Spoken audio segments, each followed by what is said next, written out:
You should have received something that looks like this in the mail.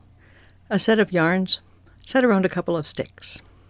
You're going to need to attach them somewhere so you can work on them without them wiggling all over. I'm going to take a loop of string. It's folded over on one side. I'll place the yarn behind this all, below the knot and just above the sticks. And then I take the cut ends, these ends over here, and I'm going to bring them through the loop on this side. And then I snug that loop tight. Just like that. So now this yellow string, I can use that to attach to, say, a chair here. I take that setup of the sticks and that yellow string, I'm going to attach it around the back of the chair. Pull one string through and I tie a knot, any kind of knot. I'm tying like a shoelace sort of knot so I can remove it, adjust it as needed. Then I pull the sticks up here and I'm ready to finger weave. To start off, let's have a good look at the way the threads are set around the sticks. Notice that the first thread, the thread here at the left, is a white thread. He goes around the lower stick and then to the back. And on the rightmost thread comes under that stick and into the threads at the front. Now if I turn it over, we've got a red thread at the left. The first thread goes around into the back, and at the right, the very last thread comes up into my hand. I'm now going to remove this safety string holding the white threads. I call these threads, the ones in my hand, those are called front threads, and these threads, the red threads, I'm going to call the back threads. Now, key to an efficient way to use your fingers for finger weaving is the way you hold the threads. I've got the front threads here across my palm, and I'm going to move these fingers together here. I'm going to make a space between my middle and ring finger, and I'm going to take these back threads and I'm going to put the back threads through this space here so they come around through the space between my middle and ring finger. You want to take a minute and make sure that you've got the threads set up the way I've got them set here. This is the way I always place the threads in my hand, and I find it makes it much easier to do the motions to get the threads to weave together. Now, if I close the fingers of my hand, then you can see I'm holding the front threads between my thumb and index finger, and the back threads are held between my middle and ring finger. That's the basic hold. And a left-handed person will hold in the right hand just like that. Now, with the special star method we talked about, the first thing to do is to select the leftmost thread. So that would be this one right here. If you turn the sticks this way, you see which thread is on the top. It's this red one that goes to the back. So that's the thread I'm going to select. And I have this special place right here between my index and middle finger. It has a very important role. Let me draw your attention to this space. I'm going to take that first thread and I'm going to put it in this special place, and these two fingers are going to stay glued together for the entire row. That's how I'm going to get that thread to travel all the way across. What happens next is that I move threads one by one from this hand here to this hand. And the manner in which I move them does the weave. Okay, once again, terminology. These threads here, the ones in the front of my index finger, are called front threads. And these threads here, I'm going to call these the back threads. Now, front position on my left hand means threads are going to come over my index finger. And this place between index and middle finger, that's where I'm going to place threads I want to be in back position. Now, let's see. This thread here was the first thread, and he's a traveler. This thread, this white thread in front position, is the first one to get switched. He's in front, and I want him to go to the back position in my left hand, which means I'm going to take him with my middle finger. With my index finger, I close down, and I call this a scissor grab. Let me do that again. I sneak up behind with my middle finger, and I close down my index finger, and I just drag that string to the right, and he's done. He's moved from front position in my right hand to back position in my left hand, automatically.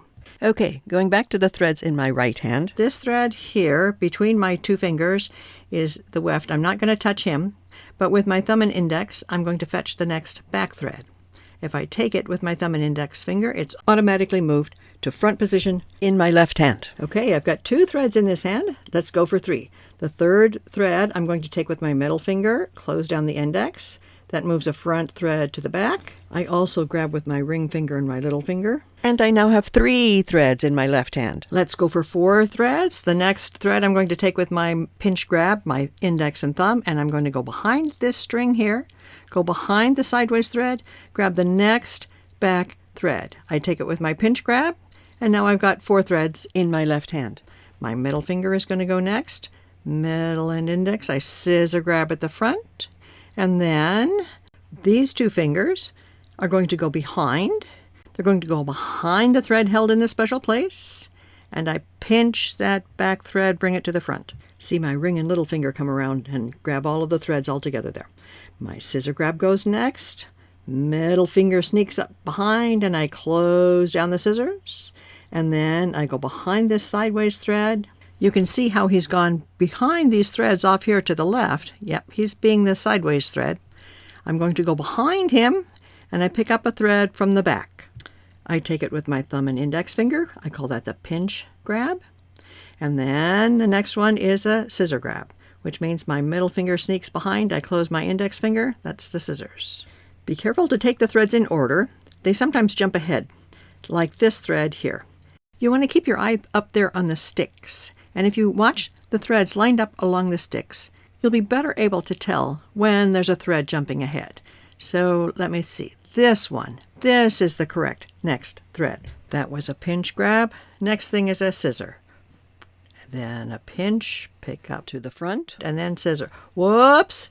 Do you see that one also is not a correct thread? Keep your eye on the sticks. Look and see where the threads came from, and then you will be able to much more easily tell which is the correct next thread. Okay, let's see. Pick up from the back. I pinch at the back, and I scissor at the front. The next thread is this one. Grab him with a scissor grab, take him to the back. Pinch from the back, scissor from the front. Pinch from the back, scissor from the front. Pinch from the back, scissor from the front. Now, at the end of the row, there's a funny thing that always happens. I tend to feel kind of disoriented. The last thread I took was a scissor.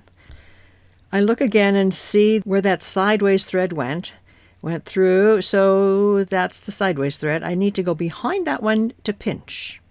And then, because I pinched, now the next thing is scissors. Scissor means I sneak my left hand middle finger along my right hand index finger, come up behind that thread, and scissor grab. And let's see, because I scissored last, I'm going to pinch this thread. I look to see at the end of this row, I've got all the reds in front now, and all the whites in back. Now, another way you can check to make sure you've done it correctly is you can look in here, and you can see that you've got this really nice up, down, up, down, up, down arrangement. If that looks good, you did it correctly. So this business here, I'm going to push that down a ways. I grab the new front threads, put them here across my palm. I move these 2 fingers together, these 2, and this space here, that's where I grab the back threads. I bring the back threads through there, and I'm ready for row 2. Once again, I turn my hand this way, and I look to see which thread is on top. This white one is on top of the pile. It goes around to the back. I take it from the back position, and I put it in the special place here, and it's going to stay in the special place all the way across the row.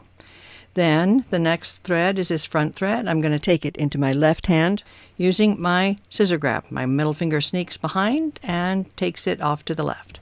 Then I reach behind the thread that's in the special place, go behind that one, and I take this thread with my pinch grab. Pinch and scissors. And pinch a thread from the back and scissor a front thread. I look to see this is the thread in the special place. I go behind him to pinch, go in front of him to scissors. I go behind and pinch, and in front, and I scissors. Go behind and pinch. Now, this is the wrong thread. You want to be looking up. Keep your eye up here, and this is where you make the selection of the threads. Scissor and pinch. Scissor and pinch. Scissor and pinch, come in front to scissors, and you go behind to pinch. Come in front to scissors, behind to pinch, scissor, and at the end of the row, let's see, at the end of the row, this was a scissors. I'm going to take my pinch grab, and I'm going to go behind the thread that went across there. I go behind this thread and I pinch, then I scissors. So my middle finger is going to sneak behind the thread that's here in front of the index finger, close down the scissors, and then the last thread gets pinched. There you go. That's 2 rows done. Now you may notice that the row kind of leans downhill a little bit. Yes, that's totally normal. That's one of the hallmarks actually of finger weaving, that it leans downhill. I'm going to snug the threads up a little bit, and I'm ready for row 3. Now on row 3, there's something I want you to be aware of. This sometimes happens. You start out just like you're supposed to. You look and see, yes, this is the thread that goes first and it goes in the special place. And then I always start with a scissor grab and pinch a back thread, scissor grab a front thread, pinch a back thread, scissor a front thread. Everything is going normal, but I want you to watch this index finger. In every class, there's somebody's index finger that's kind of overzealous. And when that index finger goes to pick up one of these back threads, that index finger does a funny thing. Keep your eye on my index finger because it goes like this to grab. And what happens is that index finger, yeah, he grabbed that new thread, but he let go of all of the other ones. Oh dear. So what to do about this? Well, talk to your index finger and tell your index finger he's got to collect them all. So tell your index finger, we're going to take them one by one, add a new thread every time. So we start, the first thread goes in the special place, and then we start with the scissors, that's 1. Then pinch at the back, that's 2. Then scissor at the front, that's 3 and 4. Now tell your index finger he's collecting them all. We go for 5, and now tell your index finger 6. Now we've got 6 threads there. Yes, we're going to collect them all. And maybe that will help. 7 and 8. Pinch from the behind to the front and scissor from front to behind. Pinch, and then I scissor. Pinch at the back, scissor at the front. Pinch and scissor. Pinch and scissor. Pinch and scissor, and pinch and scissor, pinch, scissor, and pinch. It's time to take a break. I'm going to put in a safety string so nothing bad happens. The safety string is this little loop. It's got a knot at one end. I'm going to pass the knot into this space here, into the space between the front and back, between the red and white. There's the knot, and there's a loop on this side. I'm going to take the knot, and I'm now going to put it through the loop, and I pull it tight. That holds the shed. It also keeps the front threads all together. When I come back after my break, these will be the front threads when I start up again.